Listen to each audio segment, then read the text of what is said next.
Saint Xenia lived during the 18th century, but little is known of her life or of her family. She passed most of her life in St. Petersburg during the reigns of the empresses Elizabeth and Catherine II. Xenia Grigorievna Petrova was the wife of an army officer, Major Andrei Petrov. After the wedding, the couple lived in St. Petersburg. St. Xenia became a widow at the age of 26, when her husband suddenly died at a party. She grieved for the loss of her husband, and especially because he died without confession or Holy Communion. Once her earthly happiness ended, she did not look for it again.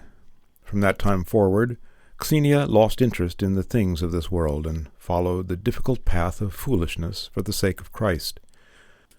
The basis for this strange way of life is to be found in the first epistle to the Corinthians, 1 Corinthians chapter 1, verses 18 through 24, 1 Corinthians chapter 2, verse 14, and 1 Corinthians chapter 3, verses 18 and 19. The Lord strengthened her and helped her to bear sorrow and misfortune patiently for the next 45 years. She started wearing her husband's clothing and insisted that she be addressed as Andrei Fedorovitch. She told people that it was she and not her husband who had died. In a certain sense, this was perfectly true.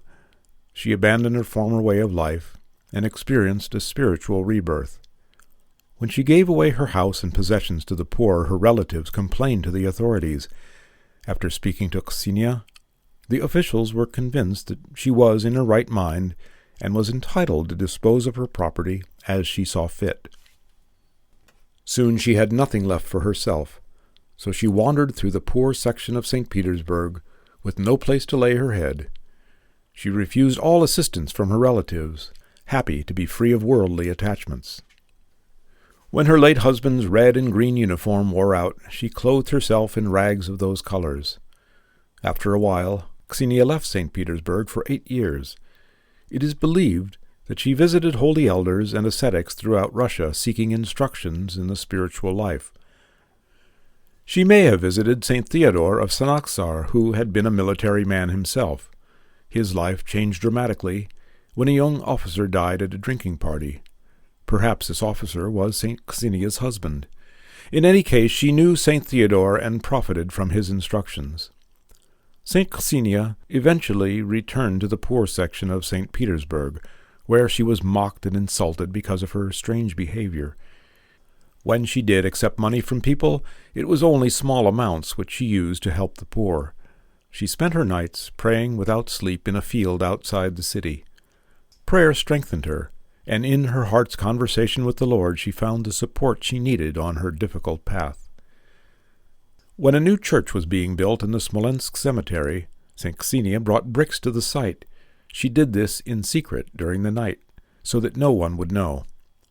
Soon her great virtue and spiritual gifts began to be noticed. She prophesied future events affecting the citizens of St. Petersburg, and even the royal family. Against her will, she became known as someone pleasing to God, and nearly everyone loved her. They said, "Xenia does not belong to this world, she belongs to God."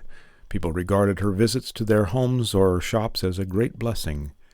St. Xenia loved children, and mothers rejoiced when the childless widow would stand and pray over a baby's crib or kiss a child. They believed that the Blessed One's kiss would bring that child good fortune. St. Xenia lived about 45 years after the death of her husband, and departed to the Lord at the age of 71. The exact date and circumstances of her death are not known, but it probably took place at the end of the 18th century, or possibly in the year 1803. She was buried in the Smolensk cemetery. By the 1820s, people flocked to her grave to pray for her soul, and to ask her to intercede with God for them. So many visitors took earth from her grave that it had to be replaced every year. Later, a chapel was built over her grave. Those who turn to St. Xenia in prayer receive healing from illness and deliverance from their afflictions. She is also known for helping people who seek jobs.